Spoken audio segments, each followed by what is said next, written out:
كاكا تقول مشغول تلفوني تيوا بس السعدي والله حياة بردين ربنا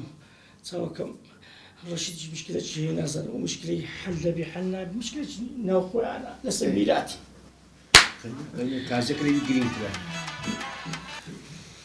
هيز لقوريني هنا والله أتو السلام عليكم. عليكم السلام ورحمة الله ستساوي إن شاء الله أنا جاب خيرات الفاتحة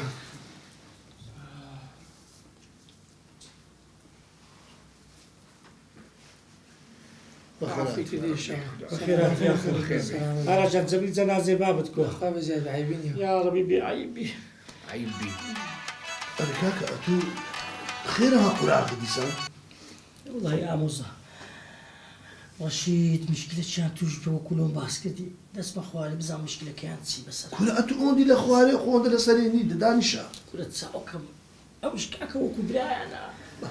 أمر سعدي بس لو زيادة الحامة بس دهاجي بلا تساوكم والله وبالله والله تزالم تازي بلا ما دبلي لهم بس كاكا رشيد ايش جناحه تساوكم استديموا باشا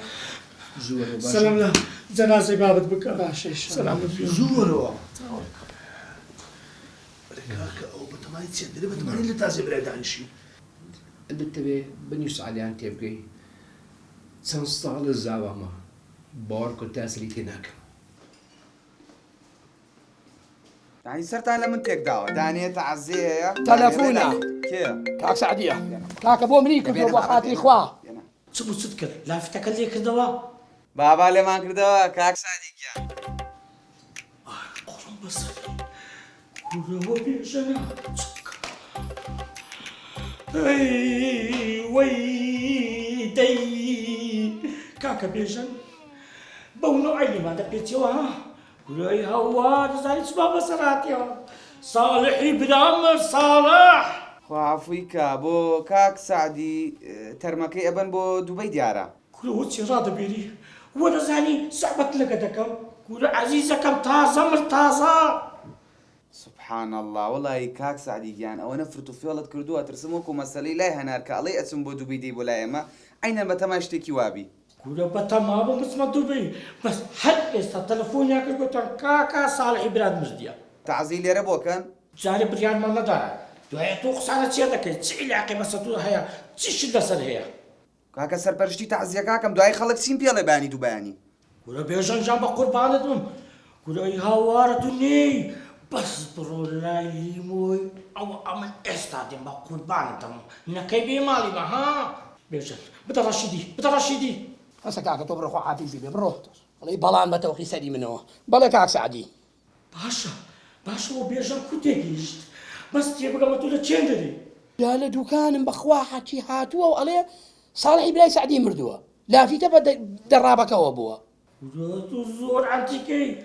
كلتو كو حامل البلدلو تكالف كتوا كلتو من بس بيبقوتي برو لا في تكالي كوا اي دوت ما نختيش بفروشم برو دكانك قباتك بالو زيادة الحياة ما نتي كاين جات بيلا دستور سعدي دروزن سعدي كذاب سعدي أولي رستكي هو أخذ التلفون دك وتازا كسر الدنيا الإمارات تلفون دك ما خربني الناس كل إمارات وكل الناس يا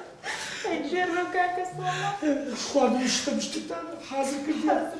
تساوي كني من عندك إيش مية قلم يا بس بني استديته باشا شو مرتي إيش ما إيش أمي وأنا لجورين عيبة بابا عموزة ملوية دعم ملوية باشا تركب ديبو بريتو يا بريتو شو بدي عندي ديبو أخسر